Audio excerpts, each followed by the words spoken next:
উপহার উপহার উপহার। দেখো, টিচার্স ডের এখনও 2 দিন বাকি। না না, জানি কালকেই টিচার্স ডে, বাট আমি এই গিফটটা পেয়েছিলাম গতকাল। ফিরতে অনেক রাত হয়ে গেছিলো ক্লাস করিয়ে, তাই আর তোমাদের সাথে ভিডিওটা শেয়ার করতে পারিনি। আমার ছোট্ট ছাত্রী এথিনা, ও বিষ্ণুপুর থেকে এই সুন্দর একটি শঙ্খ নিয়ে এসেছে তার ম্যামের জন্য।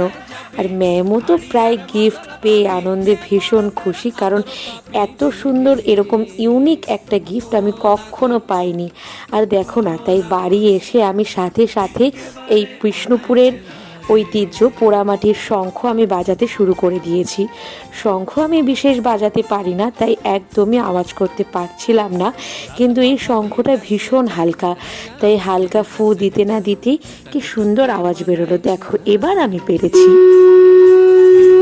Thank you so much deer.